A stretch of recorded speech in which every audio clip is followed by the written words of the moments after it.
I think that was the question coming into camp. When they brought him into camp, it was kind of the question of, can he make this team and can he be a part and fill this roster spot?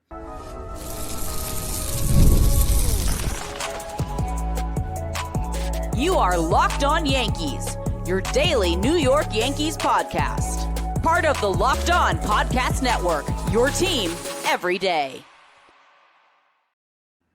Hello, I'm Stacey Gotsulias. He's Brian McKeon, and today's episode is brought to you by MLB The Show 26. Visit MLBTheShow/LockedOn. Use code LOCKEDON to unlock a pack for use in Diamond Dynasty. Available now on PlayStation 5, Xbox, and Nintendo Switch. It's rated E for everyone. Brian, it is officially spring. It is. Rosters are officially in. We are officially in a week where regular season baseball will be played. It feels really official. It does. It feels official and it feels good. And I'm not going to sing the song from 1990. Okay, coming up on today's show, Cal Raleigh and Randy Arozarena kissed and made up. We're going to talk about that in segment 3. But first, the first 2 segments of our show will be dedicated to the Yankees' upcoming roster for the 2026 season, which begins in 2 days. I can't believe we're here, but I also can believe we're here. Yeah, we will do. This week will be packed with rosters today, divisional previews from me and Stacey's perspective coming up. We're going to look through the season schedule and some big series at some point in the week. It'll be a jam-packed week for content, so you guys are going to have plenty of that as we lead up to Wednesday and opening day. They've pretty much made their final decisions on their roster. I don't think there were many massive surprises from our perspective. I think the only thing is, in the news that came out earlier in the weekend, is the fact that Randall Grichuk made the team, was given a major league deal for $2.5 million. And I think that was the question coming into camp. When they brought him into camp, it was kind of the question of, can he make this team and can he be a part and fill this roster spot? And it does feel like this is $2.5 million, at least from my perspective, and I kind of get the sense you'd agree with me. This feels like a $2.5 million investment in Jason Dominguez. And this allows Dominguez to play in AAA. Mm-hmm. It allows him to get more time. He doesn't have to be a bench player in the major leagues, and it allows him to play full-time. It's a weird way of saying it's an investment in Jason Dominguez, but if you hear me out in the path that I'm leading you on, that's what I think this feels like to me. It's $2.5 million for a bench outfielder who's going to play against lefties. You'll probably see him a day or two a week. I think it's a good investment. I do. And I think you're not asking Randall Grichuk to come in and hit 315. You're not. You're asking him to come in, play a solid field, give some guys some spells and getting days off here and there. You're not asking too much. $2.5 million for a 4th outfielder is a pretty good price in today's climate, I think. Yeah. And with the way he hits lefties and the way he's been doing it for the past 4 years, he may not do other stuff well, but he does that well, and the Yankees need that. So yeah, it's an interesting decision. We talked about it last week. It looked like it was pretty much a done deal from, the reports that we saw. It was basically like, oh, the Yankees are finally interested in Randall Grichuk. Took them a while, because I remember talking about him on the show a few years ago saying, why wouldn't you take a chance on him at this point? And they didn't, because the Yankees are doing their typical, let's get a guy after his his peak years and sign him routine that they like to do. But it's not a big risk at $2.5 million to the Yankees is absolutely nothing. So this is, and if he completely falls off, you call up Jason Dominguez and you call it a day. That's why I view this as a $2.5 million investment in Jason Dominguez. This signing allows Jason Dominguez to play every single day in AAA because he doesn't need to be the Yankees' 4th outfielder. They currently have one. And work on things in AAA. Exactly. So so with that note, he will be starting the year in AAA. That was announced. Also, and the rest of the Yankee, he will start, by the way, in AAA along with Oswaldo Cabrera. This was more phrased from the Yankee perspective as he's still working back from his injury. He's not fully back yet, not fully back ready for a full major league campaign. So he's going to start the year in AAA. I don't have much of a problem with that. Like, his numbers he's not going to be a full-time player anyway. So they also have other guys to fill the role that he would normally fill, because you have Grichuk for the outfield. You have Ahmed Rosario for the infield. You have Caballero taking over for Volpe because Volpe is injured, and Cabrera is like the odd man out. Totally fine with this move. Yeah, I'm sure, and these things have a weird way of working themselves out, but there's a good chance that Cabrera finds his way on the major league roster at some point later on this season. Not sure when, but let's let him get some spells and some time in AAA, and just back to playing baseball on an everyday basis. That was a gruesome injury that he's coming back from, and it wasn't even a year ago. It was May. So the fact that his ankle went in the opposite direction that it was supposed to go in, and he had such an not invasive. What's the word I'm looking for? Just like a big surgery for that ankle, and I'm fine with him starting in AAA. You want him to be healthy, because if the time comes where he has to come up and play, you need him to be okay and be 100%. Exactly. As Stacey mentioned earlier, Ahmed Rosario is going to be their backup infielder, rotational kind of guy. Rounding the rest of the bench out will be JC Escarra as the backup catcher expected, and Paul Goldschmidt. One thing, he's going to be the Randall Grichuk of the infield, because he's going to be the one that comes to bat to hit from a certain side, because he hits a certain side better than anything else. So that's why they got both those guys. I mean, I get why they did that. Yeah. Can't argue. And then Paul Goldschmidt will be the backup first baseman. I don't mind Goldschmidt being on this roster. I'm just hoping from a Yankee perspective, they don't feel the need to play him too much. Right. Like I don't want them to be like, oh, Ben Rice is starting out slow a week and a half into the season and starting. Yeah, Paul and then Goldschmidt gets a game, and then Goldschmidt plays well in that one game, and then boom, decides to play him for the next month. Like, we don't need that. So that is one of those things we're going to be clinching a little bit, hoping that they don't. Isn't that funny that we have these thoughts in our head already before the season even starts? Because we know what's going to happen, because we've seen this story before. Yeah, we've watched the movie. We know how it ends. Yep. So the catchers on this roster are going to be Austin Wells and JC Escarra. Funny enough, when the Yankees released everything, they haven't released anything official yet from the organization itself, but all the media, the press guys and the media members that cover the team have released it. So they obviously get their information from somewhere. So if you read the tea leaves, Ben Rice is not listed as a catcher, and I think that's a good thing. Yeah, because they could release him. They could release the list as an infielder and a catcher. They could do both. They didn't put him on the depth chart as a catcher. I like that. Let's focus on him being only a first baseman, just a first baseman, 24/7. That's his future position. That's where he needs to be. So I like that seems to be the decision that was made. Yeah. I think it would be, one of those break in case of emergency things. Like something really bad would have to happen for Ben Rice. Exactly. I don't think, to be honest with you, I don't think that would last long either. I think if there was a break in case of emergency thing where he had to play catcher, they're going to either trade for someone in the coming hours, or they're going to call someone up from AAA. They're not going to let him play a full-time role at catcher. It's not worth it. His bat is too important in the middle of the lineup. Yeah. The infield is going to be rounded out with Ben Rice, Jazz Chisholm Jr., Jose Caballero, Ryan McMahon, Paul Goldschmidt, Ahmed Rosario. No surprises there. Along with the outfield, no surprises. Cody Bellinger, Trent Grisham, Aaron Judge, Randall Grichuk, and Giancarlo Stanton is listed as the designated hitter on the roster, not listed as a potential outfielder. Even though he did play right field the other day. Yes. Which I thought, I saw a picture of him out there and I said, are those warm-ups? And then I looked, I was like, oh no, they have him listed as the right fielder. Okay. Do we need to do that in spring training? No. Honestly, do we need to do that? I don't think we do, but no.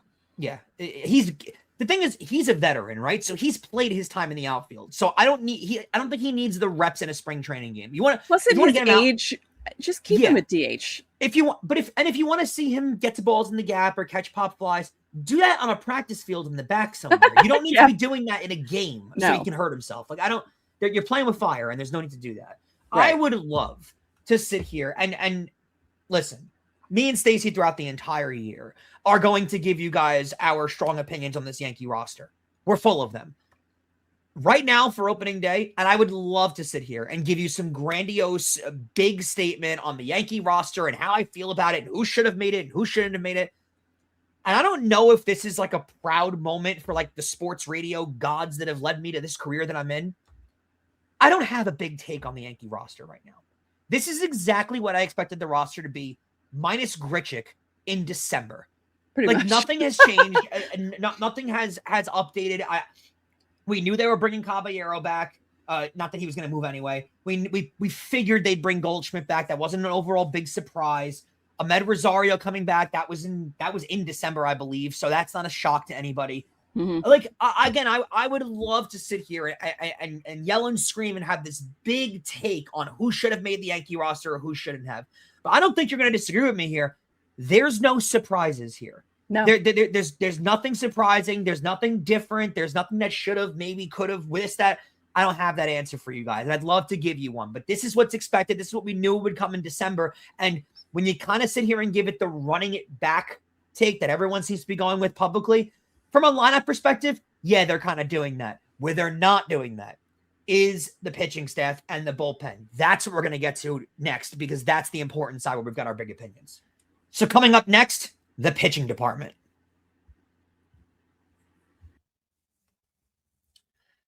What's up, guys? Today I'm thrilled to be talking about our sponsor, MLB The Show 26. The greatest game in baseball is back with its newest installment, and baseball fans are going to have a hard time pulling themselves away from this game. If you check me out on social media, I got my copies and I am playing it nonstop. Can't stop. It is the best thing ever. When there's a spell between March Madness games, that's where I'm at. Everything's great. I'm already involved in the road to the show, as you can be too. It's the best. And see if you can win a World Series with your own player this time. Now, if you're a gamer, you're a baseball fan, or you just want to enjoy America's favorite pastime in a new, exciting way, you are going to love MLB The Show 2026. Play as your favorite team and franchise players and see if you have what it takes to win a World Series of your own.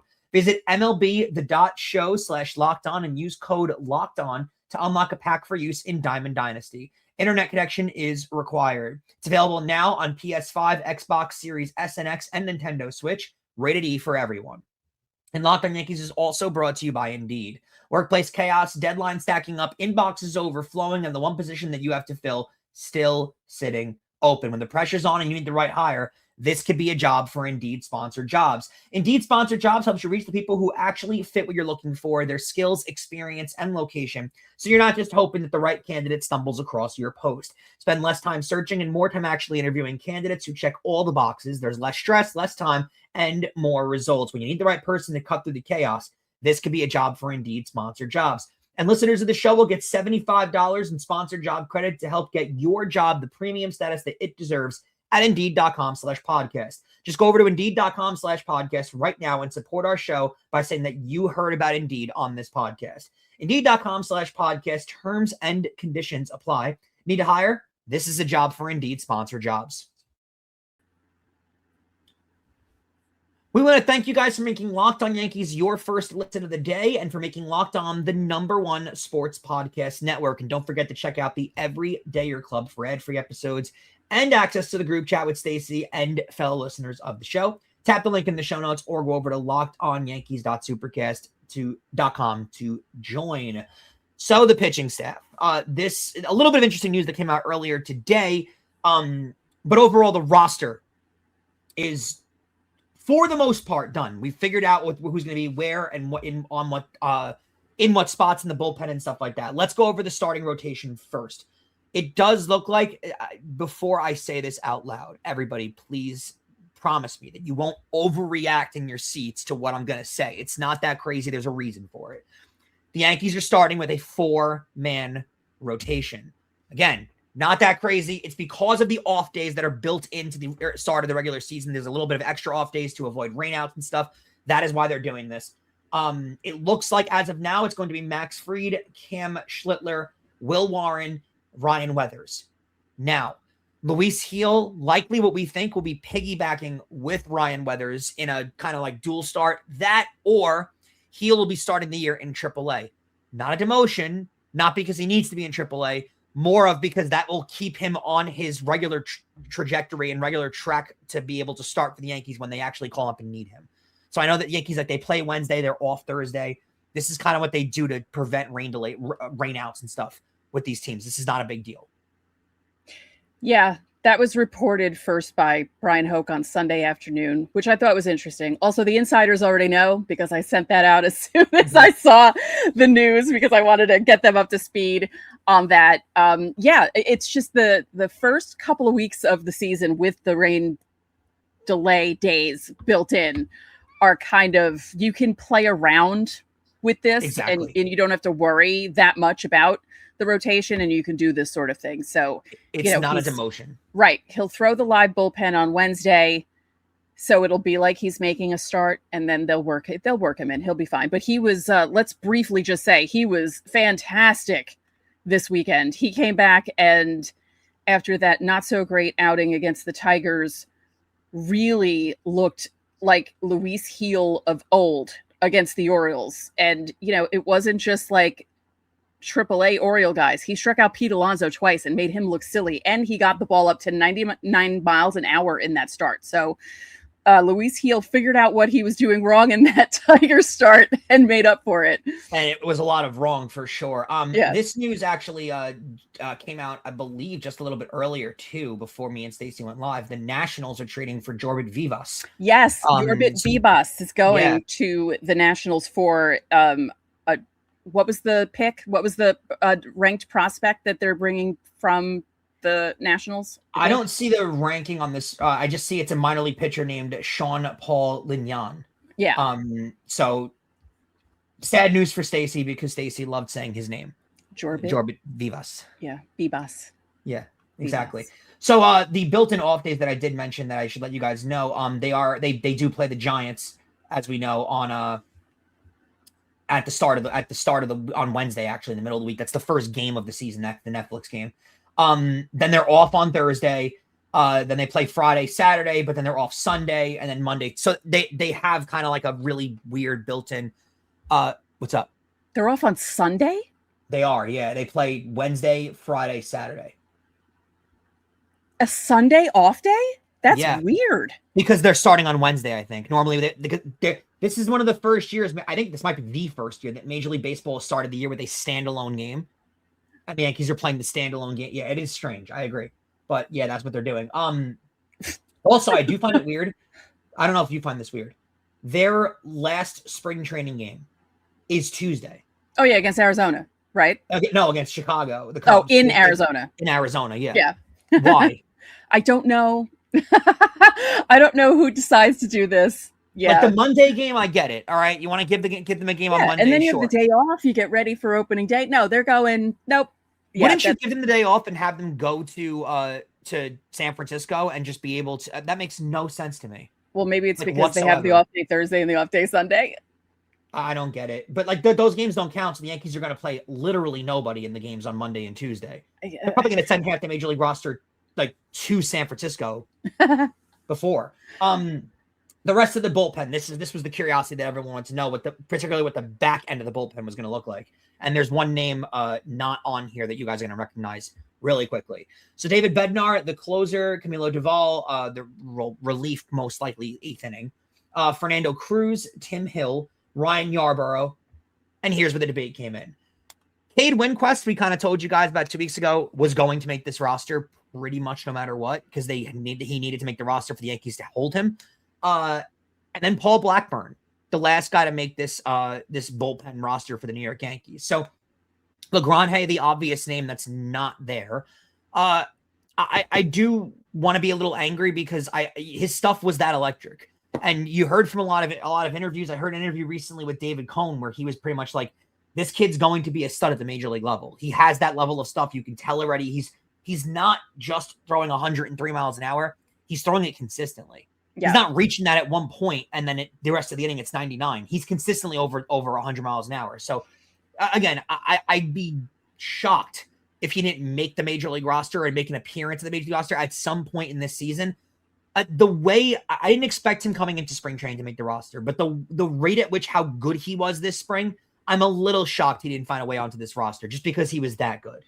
I'm not, just because he has no AAA experience. And you know how the Yankees are with that sort of thing. I think that they want him to have at least a little time, but I feel like he's going to be on the roster even before September call-ups. That's just my gut feeling. Would you say before the All-Star break or after? Could be before. Yeah. No, I agree. I think, in my opinion at least, I think it's going to take one injury. Maybe two. I do think one injury, Jake Bird's going to find his way at some point onto this roster too. Oh, yes. I don't know how you make a trade like that where you believe in a guy so much and then he doesn't get a fair share of major league time. He would be the first one ahead of LeGrange, but I feel like it's going to be a pre-September call-up for LeGrange. And I support that fully. Like to me, and you know what? Here's the beauty of it too. With all the options he'll have, you can call LeGrange up, see what he looks like. If he struggles at the major league level, send him back down and let him dominate AAA for a year. Like it's fine. But I think his stuff was that good and that electric where he definitely got himself on the radar of not just Yankee management, because I think they were probably aware of how good he was at first, but like Yankee fans became aware of him. This was the spring training of Carlos LeGrange. Yankee fans became aware of him. Everybody kind of was acknowledging how good he is. And that will pay dividends, I think, at some point in 2026. Oh, yeah. I mean, Gerrit Cole could not stop singing his praises. And Gerrit Cole is a pitcher who loves pitching. And if Gerrit Cole is saying really good things about you, you're good. I completely agree with you on that sentiment. Also, speaking of which, Gerrit Cole will be starting 2 innings of a singular game this either Monday or Tuesday against the Cubs. So we're moving up from 1 inning to 2 innings. So we'll see how it goes. I do think yeah, exactly. I do think, just following up what you said before, like, just stupid. Why are they going to even if they went to Chicago for 1 game? Okay, why are they going to play? Like, do they need to play the Cubs really? And again, the Yankees are going to play nobody in that Tuesday game. Nobody. So why are we doing that? Whatever. I don't know. I don't understand a lot of things that baseball does, but it's just welcome to 2026. These might be the last spring training games you can watch until 2028. That's also a possibility. Yes. So How depressing. Cherish them. All right, coming up, Cal Raleigh and Randal Grichuk kissed and made up. Not literally, but we're going to talk about that next. Hey, this is Jeff Carr from Locked On Reds. And I've reached the point in my life where my wife and I are looking toward the future. We've got the house, we've got the career, we even have an awesome dog, but now we need to secure that future. That's where Ethos comes in for us. When I look at this insurance or that insurance and I try to pick one, I might as well be reading an entirely different language. Ethos clears up the noise and gets me set up with exactly what I need, because Ethos makes getting life insurance fast and easy, and it's 100% online. You can get a quote in seconds, apply in minutes, and get same-day coverage. Protect your family with life insurance from Ethos now by going to ethos.com/lockedonmlb. In as little as 10 minutes, you can get a free quote and up to $3 million in coverage at ethos.com/lockedonmlb. That's ethos.com/lockedonmlb, ethos.com/lockedonmlb. Application times and rates may vary. The tournament is here. One of the best times of the year. Brackets, buzzer beaters, upsets. It's nonstop action from the tip to the final cut down of the nets. And right now, FanDuel is giving new customers a way to stay in the action all tournament long. And here's the best part. You can get up to $300 back in bonus bets every day for 10 days. That means 10 chances to stay involved throughout the entire tournament. You can mix it up however you want. The game picks, futures, or even same-game parlays for bigger potential payouts. It's perfect for the tournament because every day there's something new. Different matchups, new storylines, and more ways to get involved as the bracket unfolds. So visit FanDuel.com to sign up today. That's FanDuel.com to get in on the action. So, guys, make sure you stay tuned into Locked On Yankees throughout the entire week. Again, it's going to be a lot of season preview kind of stuff. I think we're going to do a segment at some point in this week, Stacey. I want to get let's pull the curtain back and get your actual opinion on something before. I want to do a segment at some point in the week going over the biggest series of the year, like one per month where we pick like a crazy series that we can't wait for. Sound good? Yeah, sounds good to me. We'll do that and talk about what we think about the teams in the Yankees division and the American League East as well. And also stay tuned to the Locked On Yankees podcast feed because the divisional preview with the other hosts in the division will also be up as well. On that note, some stuff that happened around the league, the news from around the league from the weekend. The Philadelphia Phillies extended Christopher Sanchez to a 6-year, $103 million contract that works out to 17.6 AAV. I actually think that's a great deal for the upside that Christopher Sanchez offers. He's got some unbelievable stuff and really ace potential stuff. 17.6 million could wind up being a tremendous deal in like a year or two if he actually becomes what they think he's going to become. Yeah, not a bad signing, not a bad deal for him.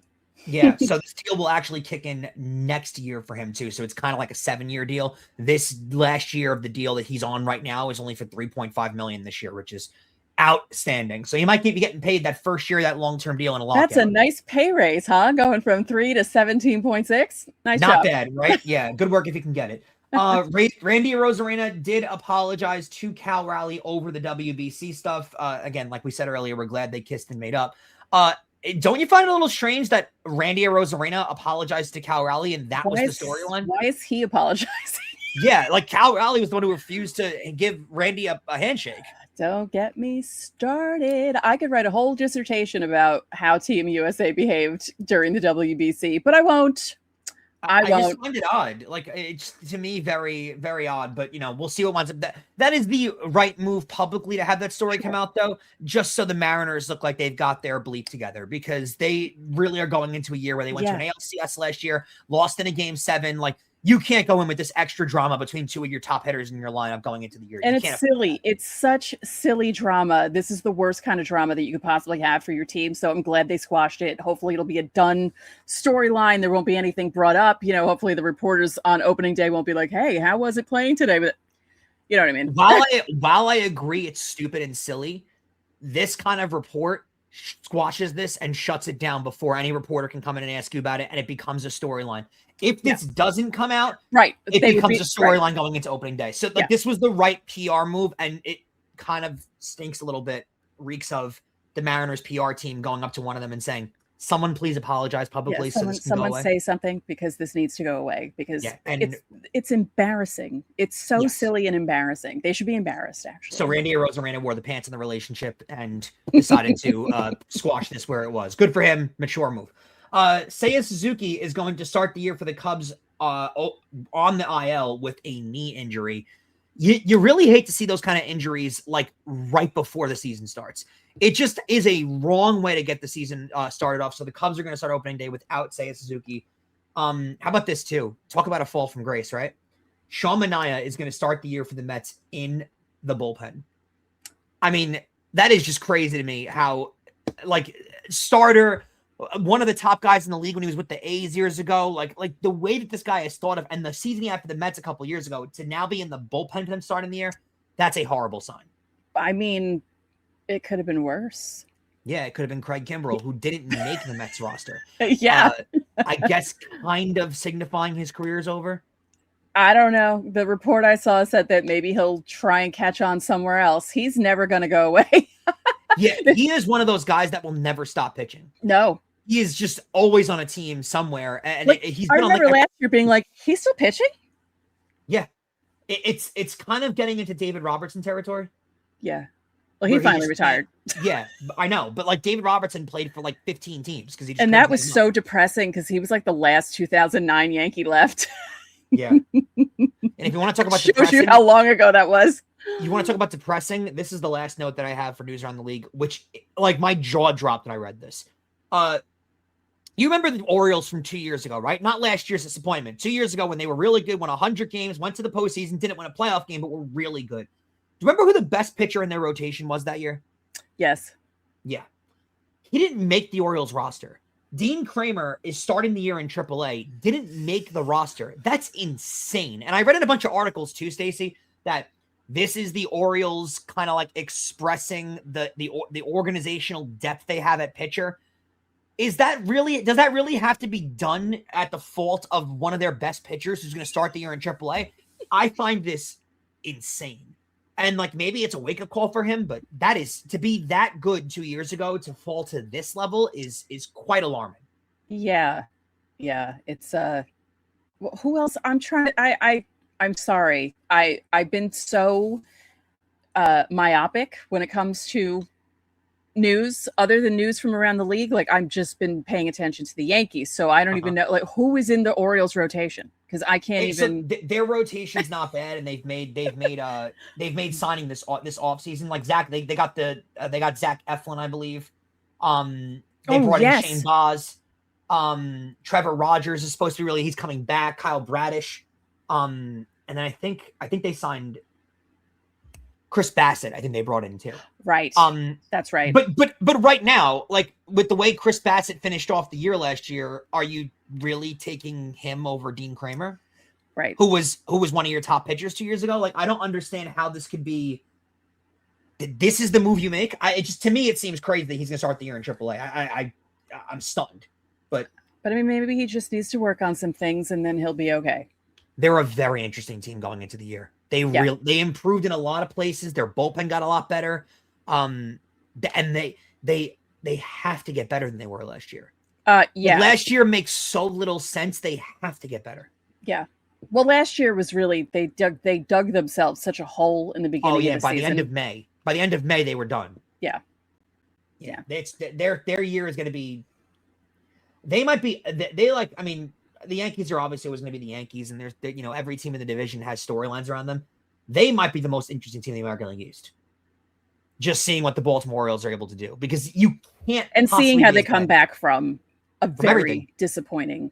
Yeah. No one expected them to be that bad in 2025. They kind of had an inkling just because of the pitching situation that maybe it wasn't going to be as good, but they started out so bad that was the shocking part. And then when they kind of corrected a bit and they played a little more at the level where you expected them to play toward the end of the season, you were like, okay, well, this is what they should have been all year. But the hole was too deep. They had dug way too deep of a hole to climb themselves out of. And I know the pitching wasn't great, but to go from 100-win team the year before to what they did last year, I mean, it's still confused. It's one of the more confusing storylines from last year still to this day. So they almost have to be better. That just shows you can't predict baseball.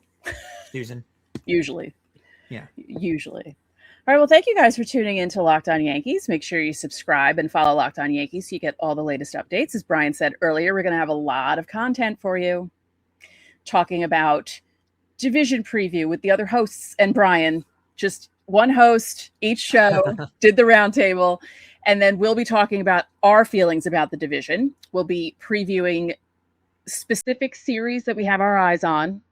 Yankees against who? Which teams? I have a couple in mind already. So look out for that. If you're an All Access member, your newsletter is going to be chock full of information starting on Wednesday because that's the first day of the regular season. You can follow us on Instagram, Locked On Yankees, all one word, TikTok, LockedOn_Yankees. And if you never miss an episode, the Everydayer Club is built for you. You get ad-free Locked On Yankees episodes, members-only Discord access, the all-access level. You get bonus episodes. You get the newsletter. You get a lot more. Join us now at LockedOnYankees.supercast.com. If you're watching us on YouTube, head over to the first ever 24/7 Locked On Podcast Network channel. If you're listening on audio, make Locked On MLB your second listen. So that'll do it for this edition of Locked On Yankees. I'm Stacey Gotsulias. And I'm Brian McKeon. We'll catch you guys tomorrow.